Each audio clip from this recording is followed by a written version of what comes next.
जय हिंद प्यारे साथियों। डेयर यूनिफॉर्म में आपका स्वागत है। आज मैं आपको अग्निवीर पॉलिसी के बारे में पूरी जानकारी दूंगा जो आपको कहीं भी अभी तक देखने को नहीं मिला होगा। मैं भी बहुत सर्च किया यूट्यूब पे अग्निवीर पॉलिसी क्या है और पूरी डिटेल में कहाँ मिलेगी, मुझे कहीं नहीं मिला। इसकी वजह से मैं आपको अग्निवीर पॉलिसी के बारे में फुल डिटेल में वीडियो बना के लाया हूँ जो कि आपको कहीं नहीं मिलेगा। और जो कि जो युवा अग्निवीर की तैयारी कर रहे हैं या फिर जो अग्निवीर में भर्ती हो चुके हैं, ये वीडियो उनके लिए ही खास करके है। और जो अग्निवीर में बनना चाहते हैं, जिनके दोस्त रिश्तेदार भाई कोई अग्निवीर की तैयारी कर रहा है, उसके लिए बहुत वीडियो काम की है। इसमें अग्निवीर एक पॉलिसी आई है जो अभी तक पूरी तरह से किसी को भी क्लियर नहीं है कि इसमें अग्निवीरों को क्या मिलेगा क्या नहीं है, क्या 4 साल बाद क्या होगा क्या नहीं होगा, उनकी पेमेंट कितनी, ये सब कुछ आम मोटा मोटा चीज़ें ऐसी हैं जो किसी को क्लियर नहीं है।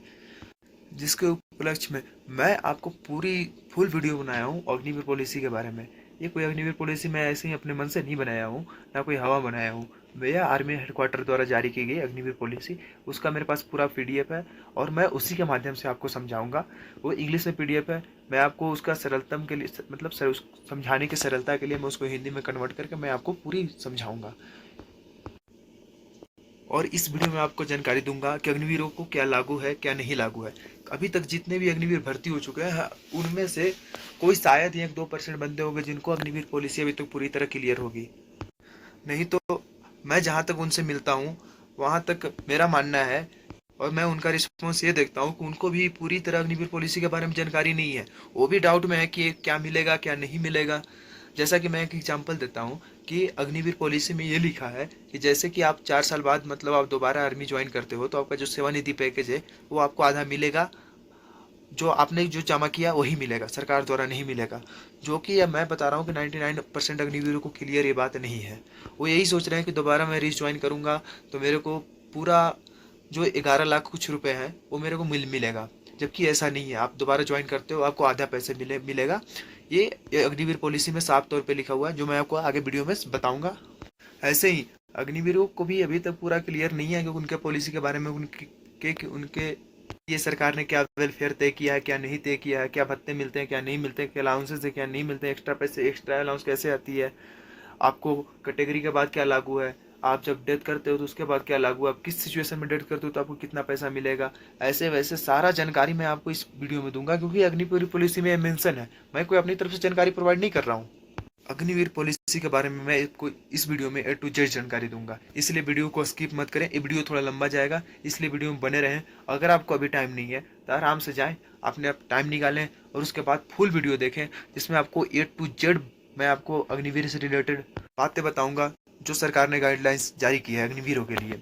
इसमें पूरा है जो एक्ट वैक्ट क्या जो अग्निवीरों पर लागू होता है, इसमें सारा कुछ मेंशन है, इसलिए वीडियो में बने रहे। चलिए मैं वीडियोस की शुरुआत करता हूँ। चलिए शुरू करते हैं और आगे बढ़ते हैं वीडियो में। चलिए मैं आपको दिखा दूँ, ये रहा, एक मिनट, ये रहा अग्निवीर पॉलिसी। ये आर्मी हेडक्वार्टर द्वारा जारी किया गया पॉलिसी है अग्निवीर पॉलिसी। ये टोटली 8 पेज का है जो कि इंग्लिश में है। ज़्यादातर बंदे ऐसे हैं जो इंग्लिश समझते हैं, कुछ ऐसे लोग हैं जो ऐसे साउथ के लोग हैं जो हिंदी नहीं समझते हैं, उनके लिए ये इंग्लिश का पीडीएफ है।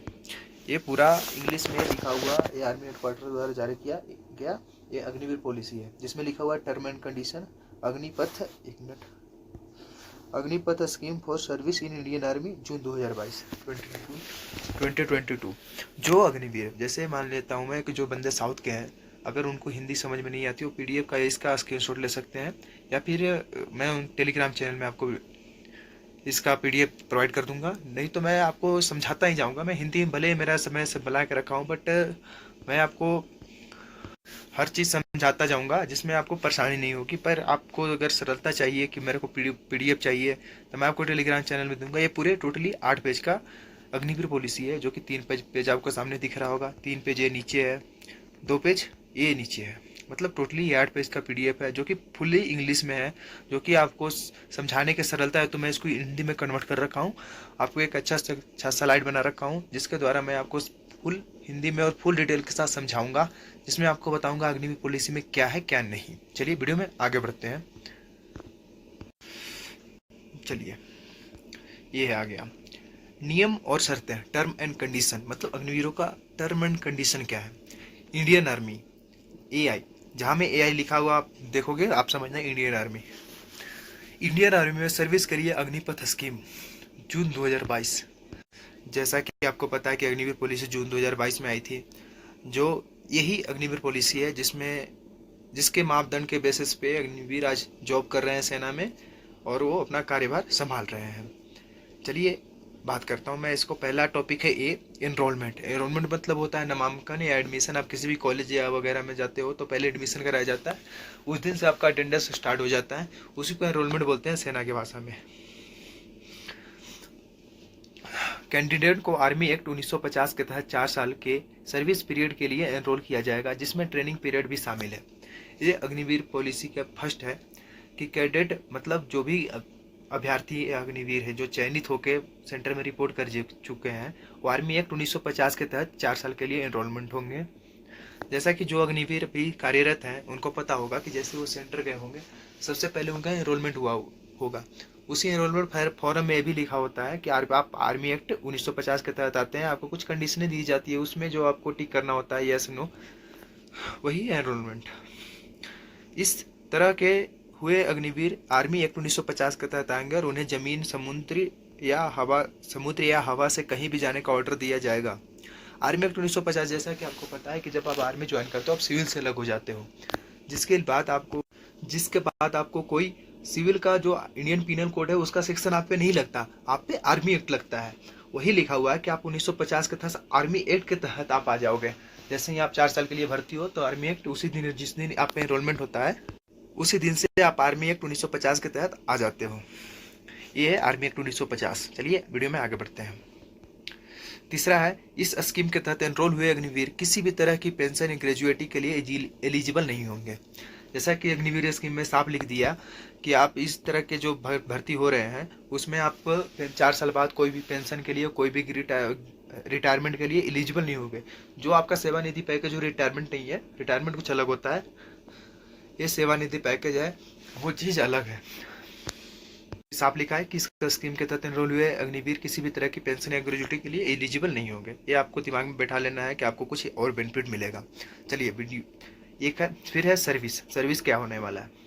अग्निवीर की सर्विस एनरोल की तारीख से शुरू होगी। मतलब कि मान लो कि आपकी ट्रेनिंग जैसे 1 तारीख से स्टार्ट हुई, आप 7 दिन पहले 8 दिन पहले सेंटर में रिपोर्ट कर दिए तो आपको उसी दिन से ही आपका सर्विस स्टार्ट हो जाएगा। अग्निवीरों की सर्विस एनरोल की तारीख से ही शुरू होगी, उसी दिन से आपको पैसे काउंट होंगे, उसी दिन से आपको पैसे मिलने स्टार्ट हो जाएंगे। अग्निवीर इंडियन आर्मी में एक अलग रैंक बनाए जाएंगे जो किसी भी दूसरे मौजूदा रैंक से अलग होगा। जैसा कि आपको कि सेना में जो अग्निवीर पॉलिसी लाई गई है वो इसमें ये लिखा हुआ है ना, ये बहुत हमारे पे इफेक्टिबल है, जो कहता है ना अग्निवीर सर्विस। एक मिनट। अग्निवीर इंडियन आर्मी में एक अलग रैंक बनाए जाएंगे जो किसी भी दूसरे मौजूदा रैंक से अलग होगा। मैं इसको समझाता हूँ इसका इफेक्ट कहाँ पड़ता है अग्निवीरों पे। जैसा कि आपको पता होगा कि ऑलरेडी जो अग्निवीर में रैंक है, पहले अग्निवीर से हट के अफसर, जेसीओ और उसके बाद आते हैं जवान, जो कि अफसर का कुछ बेनिफिट अलग है मतलब, और जवान और जेसीओ का कुछ अलग है। जैसा कि मैं एक बात करता हूँ कि अगर किसी जगह पे, अगर किसी अफसर का अलाउंस, अगर किसी जगह पे मान लो एक कोई काउंटर इंटेलिजेंस या एल्टीट्यूड एरिया है जहाँ पे एग्जांपल के लिए किसी अफसर का अलाउंस 50,000 यानी 50,000 रुपये है, तो जवान और जेसीओ को वहाँ पे मिलेंगे लगभग 35 या 30,000 रुपये। ये इफेक्ट करता है अलग रैंक के ऊपर। उसी तरह अग्निवीरों को मैं बताना चाहता हूँ कि अग्निवीर पॉलिसी के तहत जो इसमें लिखा हुआ है कि अलग रैंक बनाए जाएंगे, उसी के तहत जो वहाँ पे एक जवान का मतलब, जैसे मैं एक एग्जांपल देता हूँ कि स्टेज 3 में, मतलब हाई एल्टीट्यूड के स्टेज 3 में जवान का अलाउंस है 43,000 कुछ रुपए, जो कि अग्निवीर नहीं है, रेगुलर सोल्जर है। वहाँ अग्निवीरों का अलाउंस है 34,600। यहाँ इफेक्ट डाल गया, ये अग्निवीर का जो अलग रैंक होगा ये यहाँ इफेक्ट डाल रहा है। इसीलिए इन्होंने अलग रैंक बनाया ताकि हमारे को पेंशन नहीं, इसको अलाउंस भी कम देना पड़े। यहाँ इफेक्ट, जो कि एक मौसम में दोनों सर्व कर रहे हैं, एक जगह पे सर्व कर रहे हैं। अग्निवीरों को इतना दिया जा रहा है स्टेज 3 में और जवानों को इतना दिया जा रहा है। आप समझ गए होंगे कि अलग रैंक होने से क्या इफेक्ट पड़ता है। 4 साल की सर्विस के दौरान छुट्टी, यूनिफॉर्म, वेतन और भत्ते भारत सरकार गवर्नमेंट ऑफ इंडिया द्वारा तय समय समय पर जारी किए ऑर्डर्स और निर्देशों के हिसाब से तय होंगे। जैसा कि जैसे 4 साल के दौरान आपको जितना, मान लो कि जैसे पहले तो आपको पता ही है कि 36 दिन छुट्टी है, वेतन भी आपका उतना ही है। अगर गवर्नमेंट चाहे तो इसको बढ़ा सकती है, घटा सकती है, पर गवर्नमेंट ने इस पर अभी तक कोई एक्शन नहीं लिया। चलिए और आगे आपको समझाता हूँ। अग्निवीरों को समय समय पर तय किए गए संगठन के हित में कोई भी ड्यूटी दिया जा सकता है। जैसे इंडियन आर्मी भी एक संगठन है, एक संस्था है, और इसमें यही लिखा गया है कि अग्निवीरों को समय समय पर तय किए गए संगठन के हितों में कोई भी ड्यूटी दी जा सकती है, मतलब कहीं भी आप ड्यूटी के लिए जा सकते हो। अग्निवीर स्कीम के जरिए एनरोल हुए लोगों को समय समय पर मेडिकल चेकअप और फिजिकल लिखित फील्ड टेस्ट से गुजरना होगा, जैसा कि जारी किए गए ऑर्डर के हिसाब से तय होगा। इस तरह दिखाए गए परफॉर्मेंस को रेगुलर कैडर में एनरोल के बाद के ऑफर पर विचार किया जाएगा। जैसा कि मोटा मोटा इसमें यही लिखा गया है कि आपको रेगुलर होने के लिए आपको जो फिजिकल लिखित और फील्ड टेस्ट, मतलब जो उसका ट्रेड टेस्ट होता है, उससे गुजरना होगा, जो कि आप इसलिए क्योंकि आप रेगुलर सोल्जर में हो जाओ, या आपका परफॉर्मेंस चेक करने के लिए ये टेस्ट होते रहेंगे। मेडिकल चेकअप भी है, जो कि आप फिजिकल फिट रहोगे जितना, उतना ही आपको होने के चांसेस है, ये इसमें ये बताया गया है। अग्निवीरों को किसी भी रेजिमेंट यूनिट में पोस्ट किया जा सकता है और संगठनात्मक हित के लिए उन्हें आगे ट्रांसफर भी किया जा सकता है। जैसे कि आपको पता है कि 6 महीने की ट्रेनिंग के बाद आपको कोई यूनिट या रेजिमेंट में पोस्टिंग मिलता है, अगर आपको जरूरत पड़ी तो किसी और रेजिमेंट में भेजा जा सकता है। ऐसा नहीं है कि आप एक रेजिमेंट में चले गए वही आपको परमानेंट 4 साल तक पोस्टिंग है, आपको इधर उधर चेंज भी किया जा सकता है जरूरत के हिसाब से। पर अभी शायद ही ऐसा हुआ होगा, पर मुझे नहीं लगता कि अभी तक ऐसा कुछ ही, जो एक रेजिमेंट में पोस्टिंग जा चुके हैं वो दूसरे रेजिमेंट में पोस्टिंग गए होंगे। चलिए आगे बढ़ते हैं। डिस्चार्ज, अग्निवीरों के डिस्चार्ज का प्रोसेस क्या है? 4 साल बाद होने वाली बेनिफिट। पहला, सभी अग्निवीर को 4 साल सर्विस पूरी होने पर डिस्चार्ज कर दिया जाएगा। जैसा कि आपने एक कोई कर्नल साहब का उसका वीडियो वायरल हो रहा था कि 4 साल बाद सारे अग्निवीर बाहर जाएंगे, जो कि सही है। 4 साल जैसे ही पूरा होगा सारे अग्निवीर डिस्चार्ज कर दिए जाएंगे। 4 साल पूरे होने के बाद डिस्चार्ज होने पर अग्निवीर को सेवानिधि पैकेज दिया जाएगा, ताकि वे दूसरे सेक्टर में नौकरी करने के लिए समाज में वापस आ सकें। मतलब सेवानिधि पैकेज आपका एक प्रिंसिपल वही है जो आपको कहीं और जॉब लेने के लिए या फिर किसी बिजनेस करने के लिए वो आपको सहायता करेगी। अग्निवीर स्कीम किसी भी तरह की पेंशन ग्रेजुएटी के लिए एलिजिबल नहीं होंगे। जैसा कि पहले ही बता दिया कि आप किसी भी ग्रेजुएटी या पेंशन के लिए एलिजिबल नहीं होंगे। ना ही वे एक serviceman contributory health scheme, ECHS, canteen store department, CSD सुविधाओं, एक सर्विसमैन स्टेटस और दूसरे संबंधित फायदों के लिए एलिजिबल होंगे। जैसा कि इसमें साफ बताया गया है कि अग्निवीर अगर रिटायर हो जाते हैं तो उनको पेंशन ग्रेजुएटी कुछ नहीं मिलेगी, ना उनको कोई एमएच की फैसिलिटी मिलेगी। जो आप मिलिट्री हॉस्पिटल, जैसे एक सर्विसमैन जो होते हैं, जो रेगुलर सोल्जर जो परमानेंट से जाते हैं रिटायर होकर, उनको पेंशन ग्रेजुएटी मिलता है। अगर वो जो बीमार पड़ते हैं तो एमएच भी जा सकते हैं, जबकि अग्निवीर 4 साल तक ही बीमार पड़ेंगे तो एमएच जाएंगे, उनको एमएच की फैसिलिटी है। बाकी अगर वो 4 साल बाद जाते हैं उनको कोई एमएच मेडिकल की फैसिलिटी नहीं मिलेगी और ना ही CSD की मिलेगी। इसलिए 4 साल तक ही आप सेना मतलब साफ यही है कि 4 साल तक जब तक है तब तक आपको सुविधा मिलेगी। जैसे यहाँ बाहर जाते हैं कोई सुविधा नहीं मिलेगी सेवानिधि पैकेज के अलावा, और ना ही आपको एक से सर्विसमैन का स्टेटस मिलेगा। जैसा कि अदर जो रेगुलर सोल्जर उनको एक सर्विसमैन का मिलता है स्टेटस, जो कि अलग अलग कहीं जगह पर सर्वाइव कर सकते हैं, बट अग्निवीरों को एक सर्विसमैन का कोटा नहीं मिलेगा, पर एक अग्निवीर का कोटा मिलेगा, जिसके तरफ जो गवर्नमेंट ने अलग अलग जो रिजर्वेशन दे रखा है उसमें उनको बेनिफिट होगा। चौथा है, अग्निवीरों को ऑफिशियली सीक्रेट एक्ट 1923 के तहत सर्विस के दौरान मिली क्लासिफाइड जानकारी किसी भी अनऑथराइज व्यक्ति या सोर्स को बताने पर रोक दिया जाएगा। मतलब कि आप जब सेना में काम करते हो तो आपके पास सेना की जानकारी बहुत ही मिल रहेगी कि कौन सा क्या है, बहुत सारे, मतलब आप काम करोगे तो आपको मतलब अनुभव होगा, और जो काम कर रहे हैं, जो अग्निवीर कर रहे हैं, तो उनको पता ही है कि हमारे पास क्या क्या सीक्रेट इंफॉर्मेशन है।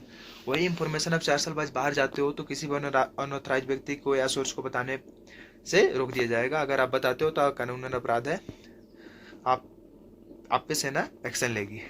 चलिए, रेगुलर कैडर के लिए एनरोलमेंट, मतलब परमानेंट होने के लिए आपको क्या करना पड़ेगा, इसके लिए बात किया गया है।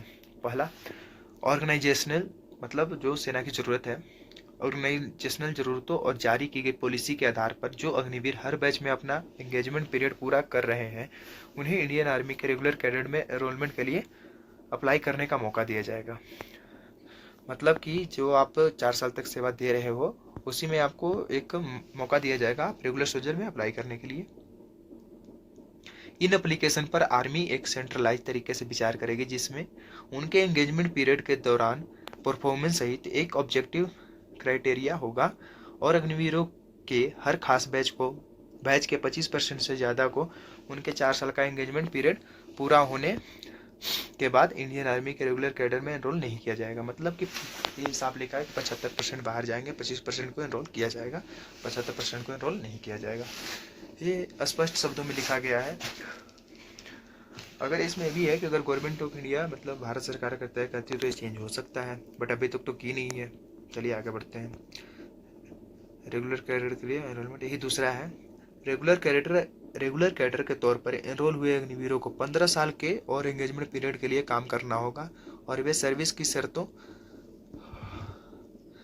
Junior commission officer Indian army दूसरे रैंक के हिसाब से चलेंगे जो अभी चलन में है, जैसा कि समय समय पर बदलता जाता है। अग्निवीरों को चुने जाने का कोई हक नहीं होगा। चयन इंडियन आर्मी के एकमात्र अधिकारी छात्रों का। चलिए मैं आपको समझाता हूँ, समझ में नहीं आया होगा। इसमें कह रहा है कि जो भी अग्निवीर अगर दोबारा रिज्वाइन करते हैं तो आपको 15 साल का और सर्विस करना पड़ेगा। जैसे कि एक मान लो कि पहले जैसे रेगुलर सोल्जर की भर्ती होती थी, उसमें अगर कोई इंसान मतलब कोई अभ्यर्थी ज्वाइन किया तो उसको मिनिमम सर्विस 15 साल ही करना करना पड़ता है मिनिमम। आप मैक्सिमम तो 32 साल तक करते हो। बट इसमें है कि अगर जो अग्निवीर 4 साल तक सेवा दे चुके हैं, अगर फिर से वो दोबारा अगर सेना में आते हैं तो उनका 4 साल काउंट नहीं होगा। साफ शब्दों में ही लिखा है, उनको अलग से फिर से 15 साल और नौकरी करनी पड़ेगी। चलिए, और इसमें लिखा है कि एंगेजमेंट पीरियड के लिए काम करना और सर्विस के शर्त मतलब जूनियर कमीशन ऑफर जोशी भी बन सकते हैं, मतलब आगे प्रमोट होके। बट उसमें है कि उनके हिसाब से भी चलेंगे, जो जोशीज है उनके और जो इंडियन आर्मी में अदर रैंक है ऑफिसर, उनके हिसाब से सेना में ये चलेंगे। ये मतलब उनके कमांड पे ये रहेंगे। और ये लिखा हुआ है कि अग्निवीर को जो 25% चुने जाएंगे वो किसी मतलब आप मान लो कि रेजिमेंट में पोस्टेड हो तो उसमें किसी ऑफिसर या किसी जेसीओ को आपको चुनने जाने का अधिकार नहीं है। वो आपका असेसमेंट भर सकते हैं, पर ये जो चुनने का अधिकार है एक विशेष सेना का एक विशेष अधिकार, मतलब एक ट्रेनिंग कमेटी ही है जो आपको चुनेगी 25% में। ये कोई किसी विशेष व्यक्ति या किसी विशेष का मतलब अधिकार है। किसी मतलब कहीं भी आप जो पोस्टेड हो उसके में आपका कोई अधिकार नहीं है कि आप वहाँ से चुने जा सकते हो। चलिए बात करते हैं हम तीसरी की। तीसरा में है, इस स्कीम के शुरू होने से मेडिकल ब्रांच के टेक्निकल कैडर को छोड़कर इंडियन आर्मी के रेगुलर कैडर में सैनिकों का एनरोलमेंट सिर्फ उन जवानों के लिए उपलब्ध होगा जिन्होंने अग्निवीर के तौर पर अपना एंगेजमेंट पीरियड पूरा कर लिया है। मतलब कि इसमें ये लिखा है कि जो जैसे नर्सिंग असिस्टेंट मेडिकल ब्रांच मतलब नर्सिंग असिस्टेंट के अलावे किसी भी और ब्रांच मतलब जीडी, क्लर्क, टेक्निकल, ट्रेडमैन, बाकी सारी का भर्ती डायरेक्ट आप रेगुलर सोल्जर में नहीं जा सकते बिना अग्निवीर बने। मतलब पहले अग्निवीर बनना होगा, उसके बाद ही आप इन चारों में जाएंगे। केवल मेडिकल ब्रांच मतलब नर्सिंग असिस्टेंट को छोड़ के सारों में आपको अग्निवीर के थ्रू ही जाना पड़ेगा। अग्निवीर बनने के बाद उसके बाद जब आप अग्निवीर बन जाते हो, उसके बाद जब आपके 4 साल पूरा हो जाता है फिर से आप रेगुलर सोल्जर में आप शामिल होते हो, तब आप जा सकते हो। चलिए वीडियो में आगे बढ़ते हैं। पहला है एलिजिबिलिटी मतलब योग्यता कि अग्निवीर बनने के लिए क्या योग्यता होनी चाहिए। एज लिमिट अप्लीकेंट्स मतलब आवेदक के लिए एज लिमिट 17.5 से 21 साल तक होगी। रिक्रूटिंग ईयर 1 अप्रैल से 31 मार्च के अक्टूबर महीने की पहली तारीख को कैंडिडेट के लिए एज एलिजिबिलिटी तय करने की इफेक्टिव डेट माना जाएगा। Recruitment all India all class basis पर होगा। मतलब कि अग्निवीर ज्वाइन करने के लिए आपको 17.5 से 21 साल तक का एज है और यह मतलब रिक्रूटिंग का प्रोसेस 1 अप्रैल से 31 मार्च तक होगा। जबकि जो भी भर्ती आएगी वो 1 अक्टूबर से उसका डेट तय होगा कि आप इस डेट तक आप 21 साल तक हो जाओ या फिर 17.5 साल तक हो जाए तो आप भर सकते हो। रिक्वायरमेंट ऑल इंडिया क्लासेस से कोई मतलब इसमें रिजर्वेशन होनी है कि किसी स्टेट का ये किसी स्टेट का वो, मतलब all India all class basis पे होगा। जेंडर और मैरिटल स्टेटस, जैसा कि इंडियन आर्मी के लिए आज की तारीख तक एनरोल की जा रही है, संबंधित कैटेगरी ट्रेड पर लागू होता है। मतलब कि आप मतलब जैसे कोई फीमेल जाती है अग्निवीर में तो उसको सीएमपी वगैरह दिया जाता है, वैसे ही मतलब जेंडर पे डिपेंड करता है कि उसको कौन सा ट्रेड दिया जाए और दिया जाएगा। मेडिकल असिस्टेंट, एक कैंडिडेट को इंडियन आर्मी में एनरोलमेंट के लिए तय मेडिकल एलिजिबिलिटी की शर्तों को पूरा करना होगा, जैसे कि मैंने मेडिकल असिस्टेंट पढ़ा था, मेडिकल स्टैंडर्ड मतलब जो आप रैली निकालते पहले आप एग्ज़ाम निकालते हो, उसके बाद आप फिजिकल निकालते हो, उसके बाद आपका मेडिकल होता है। वही है कि इंडियन आर्मी में एनरोलमेंट तय मेडिकल एलिजिबिलिटी की शर्तों को पूरा करना होगा, जैसे संबंधित कैटेगरी ट्रेड पर लागू होता है। मतलब कि आपको जो मेडिकल का कैटेगरी है, मतलब जो आपको मेडिकल फिट होना होगा, इसका मतलब साफ कहना ये है कि आपको मेडिकल टेस्ट होगा, जो मेडिकल होता है उसमें आप फिट पाए जाओगे, तभी आपका एनरोलमेंट होगा, तभी आप सेना में अग्निवीर बन सकते हो। चलिए, एनरोलमेंट प्रोसेस के हिस्से के तौर पर हर अग्निवीर को अग्निपथ स्कीम के सभी टर्म्स एंड कंडीशन को फॉर्मली मानना होगा। ये जो मैं बता रहा हूँ, ये सारा term and condition Agniveer policy, इसमें जो भी दिया है वो सब आपको मानना ही होगा। 18 साल से कम उम्र के लोगों के लिए एनरोलमेंट फॉर्म पर मौजूदा प्रोविजन के अनुसार माता पिता गार्जियन के साइन होना चाहिए। मतलब कि जैसे मैं पहले बताया था कि जो बंदा सेंटर जाता है उसके बाद उसका एनरोलमेंट होता है, जो एनरोलमेंट पर उसका साइन लिया जाता है, जो मैंने इस पॉलिसी बताया उसमें सारा उसमें मेंशन होता है कि आपको ये चीज़ लागू है, ये चीज़ नहीं, ये चीज़ मिलेगा, ये आपको ड्यूटी दी जाएगी, आप ऐसे नहीं कर सकते, वैसे नहीं, शायद सारा 1950 एक्ट में शामिल होता है। उस पर वही एनरोलमेंट फॉर्म में साइन करना पड़ता है। अगर जो अभ्यर्थी 18 साल से कम उम्र के होते हैं, उनके माता पिता जाते हैं साथ में, उनको इस पर साइन करना होता है। ट्रेनिंग, चलिए ट्रेनिंग के बारे में बात करते हैं। ट्रेनिंग, एनरोल होने पर कैंडिडेट को ऑर्गेनाइजेशनल ज़रूरतों के आधार पर सही मिलिट्री ट्रेनिंग दी जाती है। मतलब कि आप आर्मी में चले जाते हो, आर्मी में बहुत सारे ब्रांच जैसे इन्फेंट्री, आर्टिलरी, एयर डिफेंस, बहुत सारी मतलब उसमें ब्रांचेज हैं, सीएमपी वगैरह, जो आप आओगे तो आपको पता चलेगा। जो आपको मतलब कैंडिडेट के ऑर्गेनाइजेशन जरूरत हो, मतलब जैसे मान लो कि आप 100 अग्निवीर भर्ती हुए तो 100 को अलग अलग मतलब सेना की हर जगह ज़रूरत है, तो अलग अलग डिपार्टमेंट में बांट देता है, उसी को एनरोलमेंट कहा जाता है। एनरोलमेंट होने के और एनरोलमेंट होने पर कैंडिडेट को ऑर्गेनाइजेशनल ज़रूरतों के आधार पर सही मिलिट्री ट्रेनिंग दी जाएगी। वही बात है जो मैं आपको बताया। अब सर्विस नंबर अलॉटमेंट, जैसा कि आप कोई वीडियो देखे होंगे जिसमें ड्रिल में बताता है, जैसे नंबर बोल के, जैसा कि इंडियन आर्मी में जितने भी सोल्जर हैं, अफसर से लेके जवान से लेके अग्निवीर तक, सबको उनका एक पर्सनल नंबर होता है, उसको सर्विस नंबर बोलते हैं। अग्निवीरों को भी उनकी सर्विस के समय के लिए कहाँ सर्विस नंबर अलॉट किए जाएंगे, मतलब कि जो रेगुलर सोल्जर हैं उनसे कुछ अलग एक सर्विस नंबर अलॉट किए जाएंगे, जो मतलब हर किसी का होता है, बस 4 साल के लिए। चलिए, नौकरी की योग्यता, मतलब आपको नौकरी कहाँ कहाँ सौंपी जा सकती है, कहाँ कहाँ आप नौकरी करना पड़ेगा, इसके बारे में बात करते हैं। अग्निवीरों को समय समय पर तय किए गए संगठनों के हित में कोई भी काम सौंपा जा सकता है। मतलब कि आप आर्मी में तय मतलब ज्वाइन करेंगे तो आपको कोई भी काम दिया जा सकता है, आपको करना पड़ेगा जो आर्मी के जो नीड होगा। अग्निवीर को किसी भी रेजिमेंट यूनिट में पोस्ट किया जा सकता है और ऑर्गेनाइजेशनल इंटरेस्ट में उनकी दूसरी यूनिट में ट्रांसफ़र भी किया जा सकता है। जैसा कि मैंने आपको पहले ही बता दिया कि अग्निवीरों जैसे ट्रेनिंग खत्म होता है वे यूनिट अरेंजमेंट में पोस्टिंग जाते हैं, उसके बाद अगर ज़रूरत है तो उसे किसी और यूनिट में भी ट्रांसफ़र किया जा सकता है। चलिए, छुट्टी के बारे में बात करते हैं। अब हमारा 8वां टॉपिक है छुट्टी देना सर्विस की ज़रूरतों पर निर्भर करेगा। अग्निवीरों को उनके एंगेजमेंट पीरियड के दौरान छुट्टियां मिल सकती हैं। जैसे देखिए इसमें बताया गया है कि छुट्टी देना सर्विस की ज़रूरतों पर निर्भर करेगा। मतलब कि इसमें साफ स्पष्ट है कि मान लीजिए कि आपका 30 दिन छुट्टी है, 30 दिन छुट्टी है तो आप ये मत समझिए कि मुझे जब ज़रूरत होगा तब मैं ले लूँगा। आज 5 दिन ले लिया, कल 10 दिन ले लिया, परसों, मतलब ऐसे करके जब इच्छा करेगा तब। ऐसा नहीं है। इसमें साफ लिखा गया है कि छुट्टी देना सर्विस की ज़रूरतों पर निर्भर करेगा। अगर आपका कोई ठोस कार्य नहीं है, इमरजेंसी कुछ कुछ नहीं है, अगर आप ऐसे ही आप छुट्टी चाह रहे हो, अब उस टाइम अगर जहाँ पोस्टेड हो उस यूनिट में कुछ काम है या एक्सरसाइज या कुछ मतलब यूनिट का काम है या सेना का काम है, उस टाइम आपको छुट्टी नहीं मिलेगा।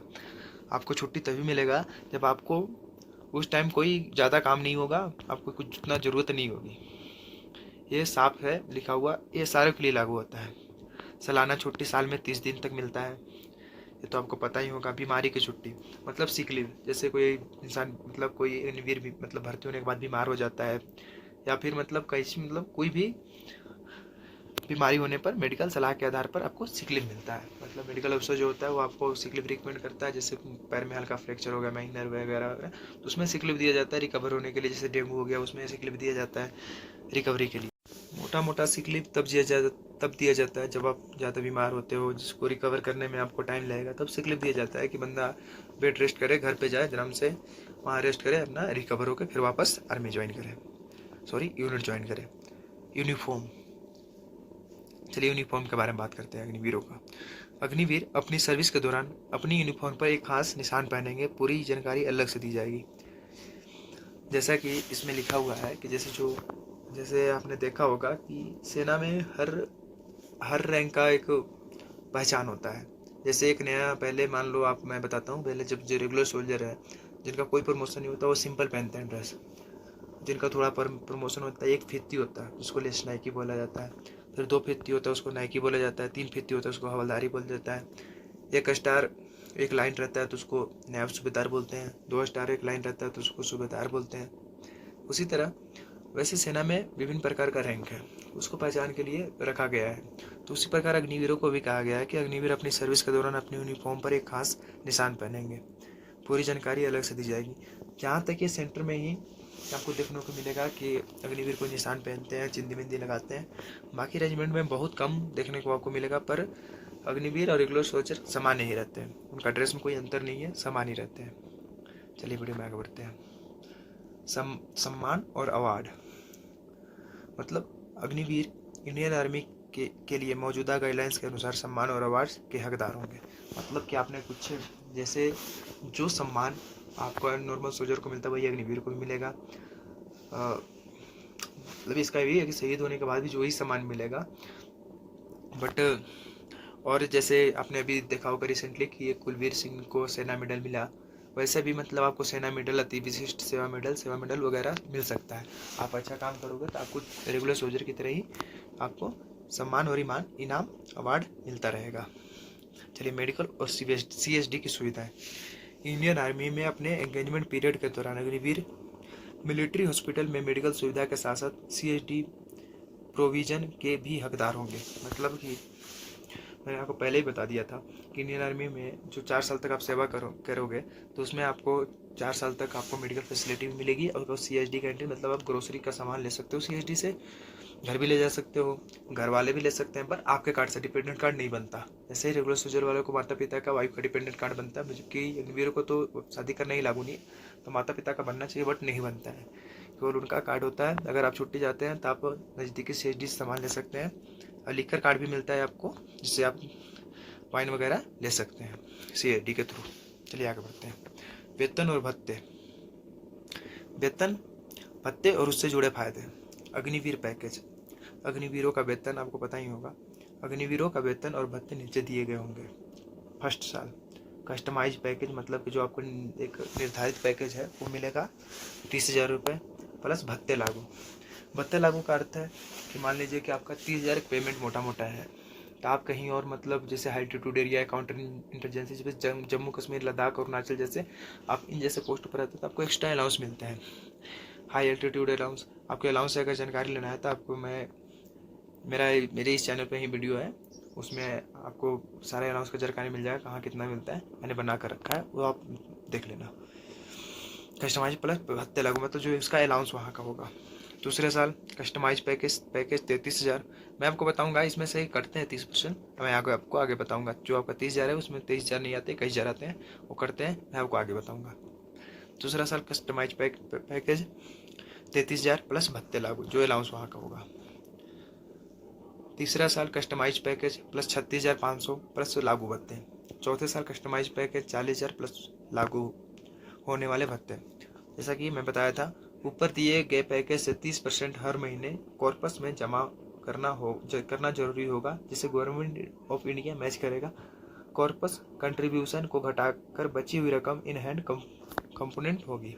मतलब इसका कहना है कि जो आपको ये जो पैसा दिखाया मैंने बताया, उसमें से 30% हर महीने आपको एक कॉपर्स मतलब कोई फंड, जो सेवानिधि पैकेज बोलते हैं, उसी फंड में आपको जमा होगा और उसमें उतना ही पैसा गवर्नमेंट ऑफ इंडिया मैच करेगा, मतलब भारत सरकार उतना पैसा देगी।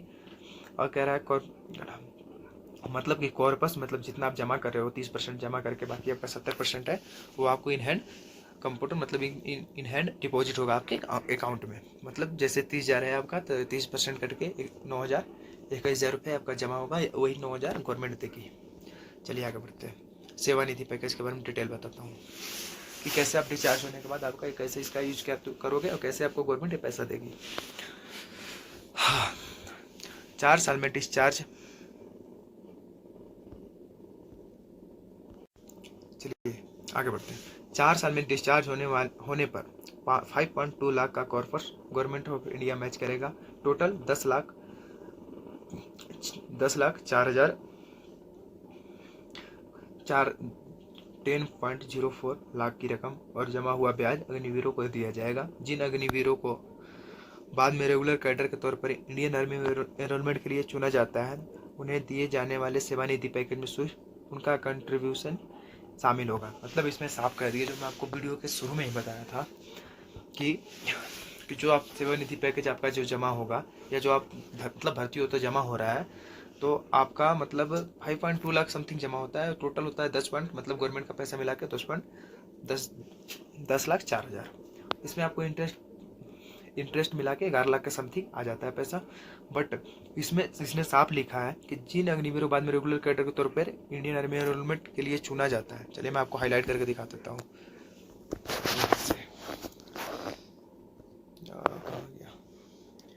यहाँ से देखिए, रेगुलर के तौर पर चुना जाता है उन्हें सेवानिधि कंप्यूटर में उनका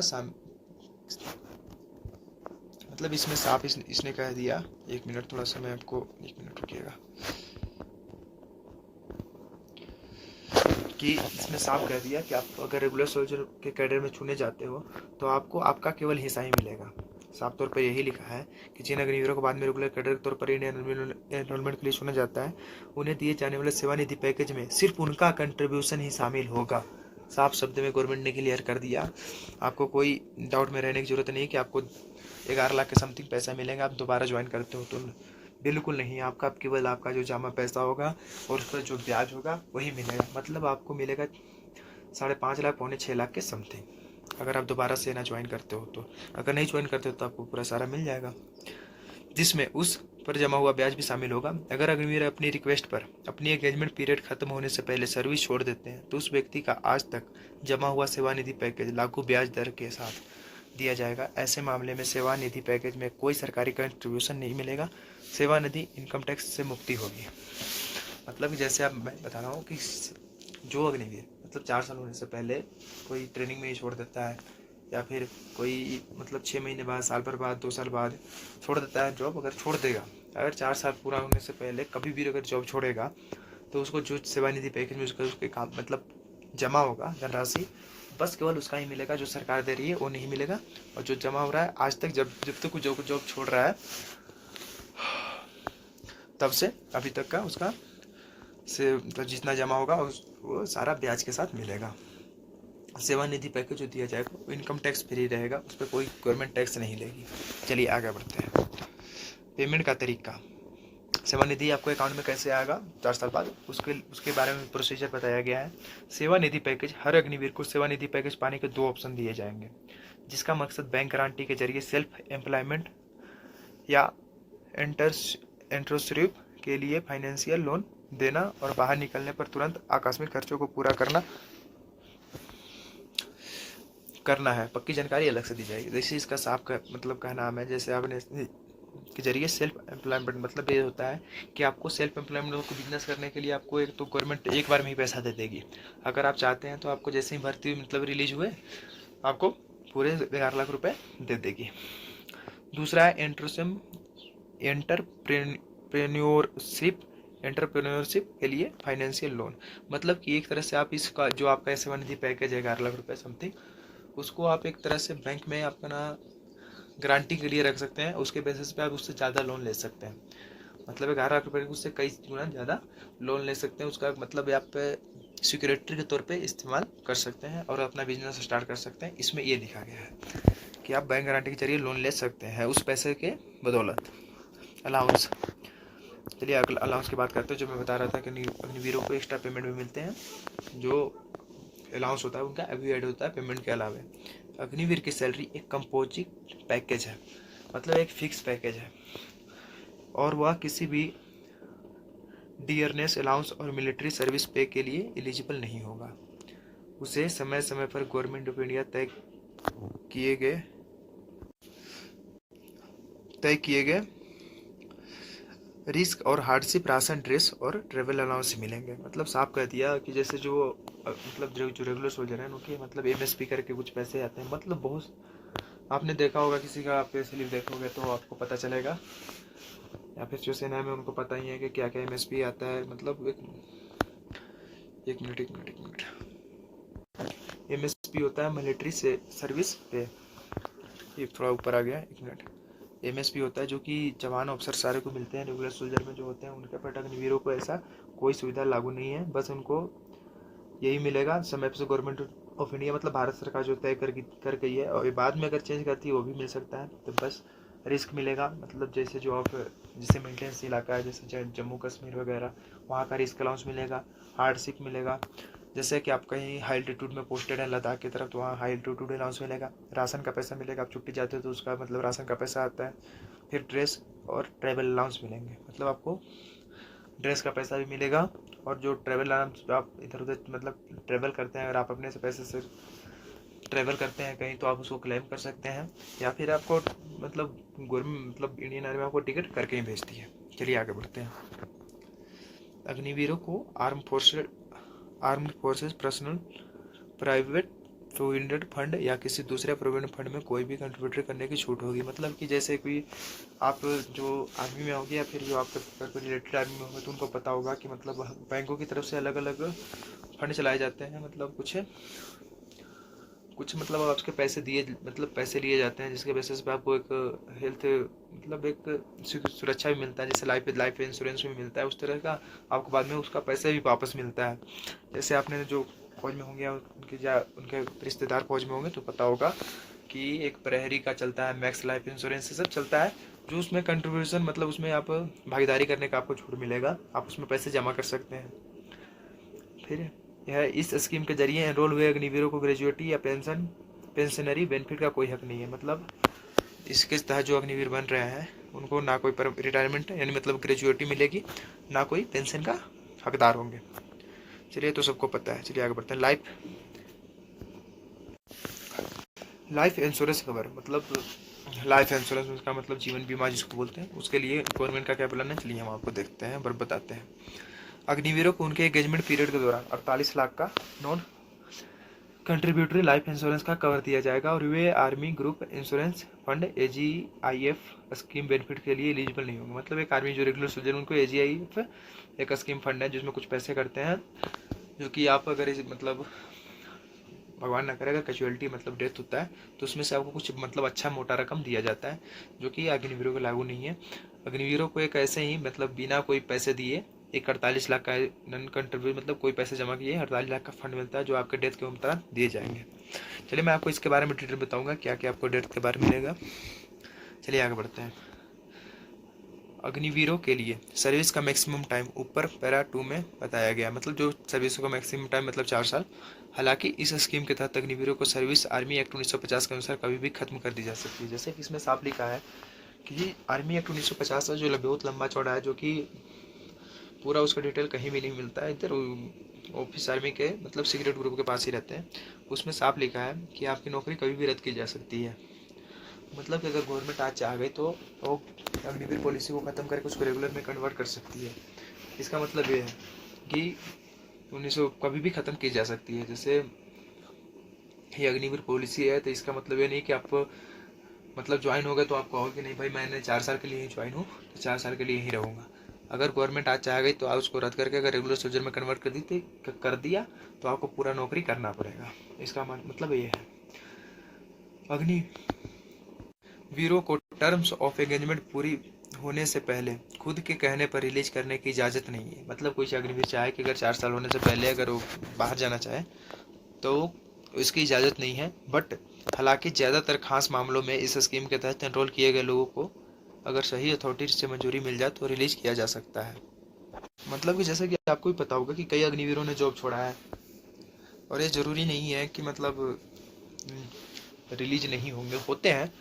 बट इसमें बताया गया कि अगर ज़्यादातर कोई खास मामला कोई खास प्रॉब्लम क्रिएट करे तो इस स्कीम के तहत उन लोगों पर सही अथॉरिटी से अगर मतलब सही अथॉरिटी मतलब कमांडर से अगर मंजूरी मिल जाए तो रिलीज किया जा सकता है।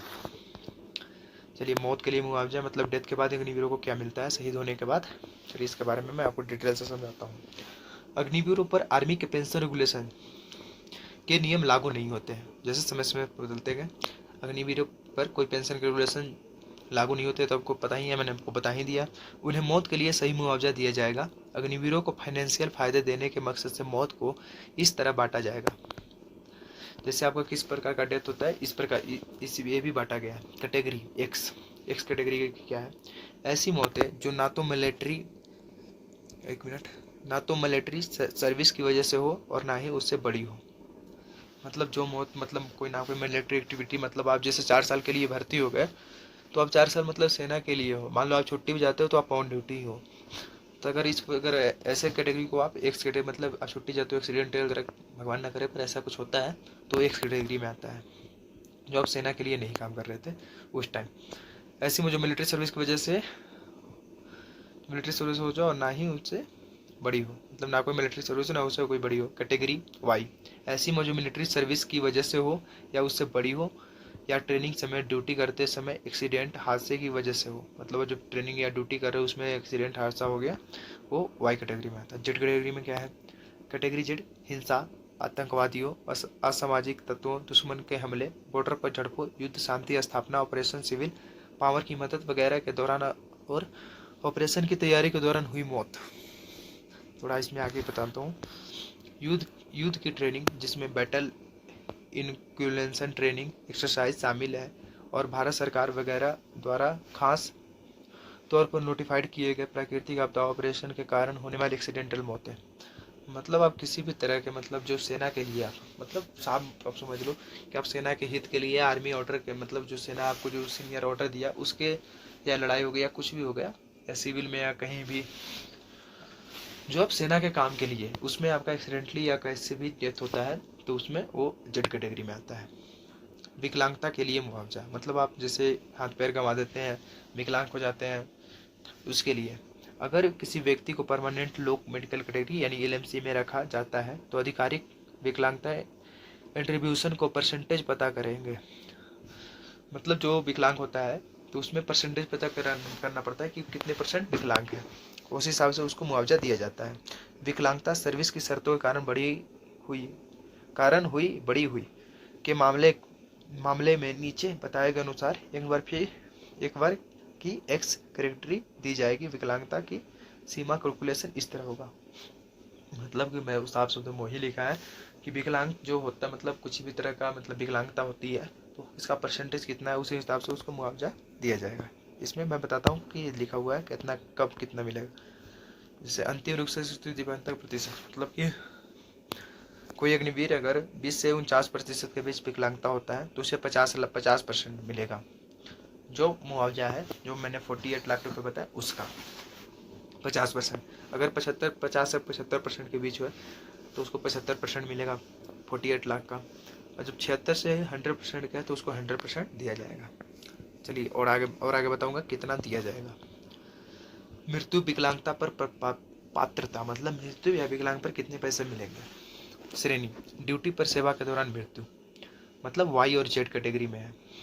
जो वाई और जेड कैटेगरी में होता है, ड्यूटी पर है और सेवा के दौरान मृत्यु हो जाती है, तो उसमें 48 लाख का बीमा कवर मिलेगा और एक मुफ्त अनुग्रह राशि 44 लाख और मिलेगा। मतलब अगर एक सवार सॉरी वाई और जेड कैटेगरी की मौतें होती है, जो मैंने आपको पिछले पैरा में बताया, आप देख सकते हैं फिर से, अगर उस तरह की मौतें होती है तो 48 लाख का बीमा कवर मिलेगा और एक का एक 44 लाख रुपए मिलेगा। फिर 4 वर्ष तक शेष सेवा अवधि का पूरा वेतन मृत्यु की तिथि से सेवानिधि सहित, मतलब जैसे मान लो किसी अग्निवीर का 2 साल हुआ, 2 साल वाटित कर गया, तो उसके 2 साल तक और सेवानिधि पे उसका पेमेंट मिलता रहेगा। बाद में उसका जो सेवानिधि पैकेज है प्लस जो गवर्नमेंट दे रही है वो भी सारा मिलेगा ब्याज के सहित। सेवानिधि खाते में जमा शेष राशि ब्याज व सरकार के अनुदान सहित। श्रेणी, ड्यूटी पर होने की स्थिति में मृत्यु कैटेगरी एक्स, जैसे आपको सब मिलेगा जो आपने जो मतलब 4 साल बाद वो भी पैसा मिलेगा जो सेवानिधि पैकेज में है। अब एक्स कैटेगरी के बारे में बात करते हैं कि एक्स कैटेगरी में क्या है।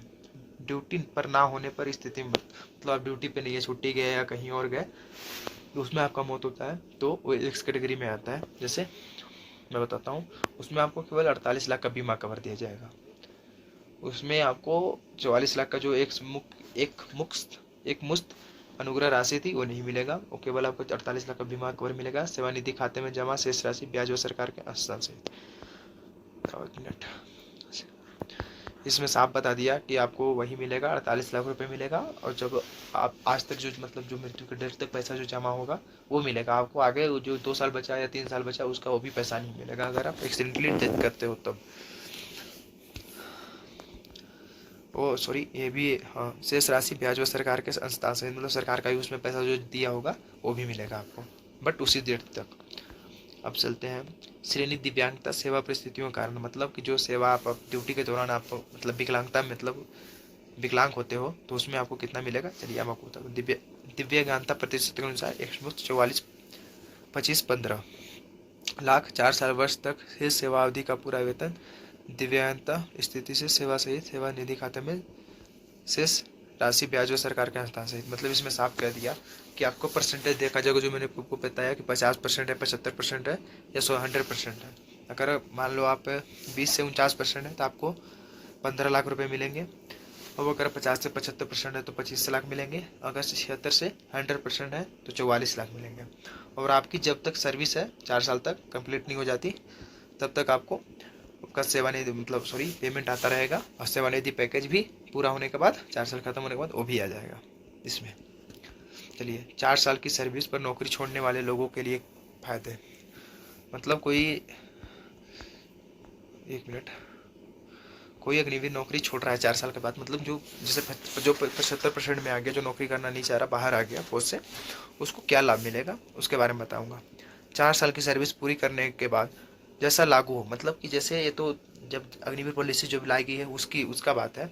अगर मान लो जैसे अभी तक कुछ लागू, मतलब अभी लागू है ना कि मतलब 50% भी ये सब देगा, रेलवे में 15% है, वैसे अलग अलग रिजर्वेशन या गवर्नमेंट अगर अभी भी चाहे तो बदल सकती है, अगर कुछ लागू करे तो भी मिलेगा। जैसा लागू नौकरी छोड़ने वाले लोगों के ये फायदे दिए जाएंगे। सेवानिधि पैकेज, 4 साल के कंट्रीब्यूशन के बाद बनी रकम नौकरी छोड़ने वाले अग्निवीरों को दी जाएगी, मतलब जितना भी आपका 11 लाख है समथिंग जो बना होगा वो दी जाएगी अग्निवीर। और क्या दिया जाएगा चलिए बताता हूँ आपको। दूसरा, Agniveer skill certificate. Engagement period के आखिरी में अग्निवीरों को एक डिटेल स्किल सेट सर्टिफिकेट दिया जाएगा, जिसमें उनके एंगेजमेंट पीरियड के दौरान हासिल किए गए स्किल्स और काबिलियत को लेवल को हाईलाइट किया जाएगा। जैसा कि आपको बता दूं कि नौकरी छूटते एक स्किल, मतलब एक जैसे क्या कहते हैं ITI डिप्लोमा जैसे बोलते हैं, उसी प्रकार की डिग्री दिया जाएगा, जो कि जिस स्किल का उसका ट्रेड होगा, उस स्किल में जो उसने ट्रेनिंग हासिल किया होगा, उसी स्किल में काम किया होगा 4 साल, उसी का आपको एक स्किल सर्टिफिकेट दिया जाएगा जो आप सिविल में काम कर सकते हैं उससे। और क्या है, हाँ, तीसरा है अगर क्लास 12 सर्टिफिकेट। जिन अग्निवीरों ने क्लास 10 पास करने के बाद एनरोल किया है, उन्हें 4 साल के एंगेजमेंट पीरियड के पूरा होने पर हासिल किए गए स्किल के आधार पर 12th के बराबर सर्टिफिकेट दिया जाएगा। डिटेल इंस्ट्रक्शन अलग से जारी किए जाएंगे। मतलब कि जो अपने 10th पास करके आए हैं सेवन भर्ती हो गए हैं उनको 12th का सर्टिफिकेट दिया जाएगा। और ये जैसे मैंने भी सुना था, मतलब कई ऐसे बंदे बोल रहे थे कि जो अग्निवीर 12th करके जाएगा उसको ग्रेजुएशन का सर्टिफिकेट मिलेगा। ऐसा कुछ नहीं है, ग्रेजुएशन का नहीं मिलेगा। अगर आप 10th से जाते हो तो आपको 12th का सर्टिफिकेट मिलेगा। और डिटेल एक इंस्ट्रक्शन अलग से, मतलब बाद में कोई अगर कोई जारी होगा कि और क्या मिलेगा क्या नहीं, वो बाद में जारी करेगी गवर्नमेंट। जैसा कि आपको मैं बता दूं, इस वीडियो का अगर पीडीएफ चाहते हैं, जो इंग्लिश वाले चाहते हैं या हिंदी वाले, दोनों इस टेलीग्राम चैनल पे उपलब्ध है, जो वीडियो के डिस्क्रिप्शन में मिल जाएगा या फिर ये सर्च करोगे आपको मिल जाएगा। जैसा कि ये अग्निवीर पॉलिसी पूरा है जो यहाँ पर ख़त्म होता है। इसमें मैंने आपको A to Z Agniveer policy के बारे में जानकारी दे दी, इससे बाहर का आपको कुछ नहीं है। अगर इस योजना में अगर कोई अपडेट आता है, अगर कोई बदलाव आता है, तो मैं आपको सबसे पहले जानकारी प्रोवाइड करूँगा। इसलिए आप इस चैनल को सब्सक्राइब कर लें। वीडियो अच्छी लगी तो लाइक करें। और जो भी आपके अग्निवीर भाई हैं या आप अग्निवीर हैं, आपके दोस्त अग्निवीर हैं, तो उनके पास से वीडियो शेयर करें, उनको जानकारी प्रोवाइड करें कि उनके लिए क्या लागू है क्या नहीं अग्निवीर पॉलिसी में। तो अगर कोई आपको डाउट है तो कमेंट करें, मैं आपको उसका रिप्लाई ज़रूर दूंगा। तब तक के लिए जय हिंद। जैसा जैसा कि आपने पूरा वीडियो अग्निवीर पॉलिसी का देख ही लिया होगा, आपको पता ही चल गया होगा कि अग्निवीर पॉलिसी में क्या है और हमारे लिए क्या है, अग्निवीरों के लिए क्या है। और आपको मैं एक बात बताना चाहता हूँ कि मैं इस चैनल पे कुछ दिन बाद मैं एक वो क्लास स्टार्ट करने वाला हूँ, जिसमें मैं आपको पूरी मतलब जो अग्निवीर फौज में मतलब भर्ती है, तो ऐसा तो आपको पता ही होगा कि अब आप कंफर्म रहो कि गवर्नमेंट अब पॉलिसी चेंज करने वाली है नहीं। आपको 75% में वाले, मतलब 75% बंदे बाहर जाएंगे ही जाएंगे। तो भाई जो जाएंगे वो, मतलब उनके लिए कुछ तो तैयारी होना चाहिए। मैं उनके लिए क्लास स्टार्ट करने वाला हूँ, जिसमें मैं आपको वो चीज़ बताऊंगा जिससे आप अपडेटेड रहें, कुछ आपको जानकारी नॉलेज में रहे, जिससे आप बाहर जाने के बाद आपको अचानक जीरो से स्टार्ट नहीं करना पड़े। इसके लिए मैं आपको क्लास लाऊंगा। इसलिए आप वीडियो मतलब चैनल को सब्सक्राइब करें और चैनल बने रहें। और आपको जो मेरे इस वीडियो के डिस्क्रिप्शन में टेलीग्राम चैनल है उसको ज्वाइन कर लें। उसमें मैं रोज़ आपके ये अग्निवीर योजना से रिलेटेड पोस्टर डालते रहता हूँ। और उसमें कुछ तैयारी के लिए मटेरियल भी डालता हूँ, जो पढ़ाई स्टडी मटेरियल होता है वो भी मैं आपको उसमें प्रोवाइड करता हूँ, जिसके तहत आप उसमें आप नॉलेज ले सकते हो। और ये चैनल और ये टेलीग्राम चैनल उन अग्निवीरों जो उन अभ्यर्थियों के लिए है जो अग्निवीर में भर्ती होना चाहते हैं, उनके लिए भी मैं क्लास लेके आते रहता हूँ। टेलीग्राम पे उनका पीडीएफ प्रोवाइड करते रहता हूँ और इस पर उनका भी क्लास लेके आऊँगा। तब तक के लिए जय हिंद। चैनल को सब्सक्राइब करें ताकि आपको कंटेंट मिलता रहे।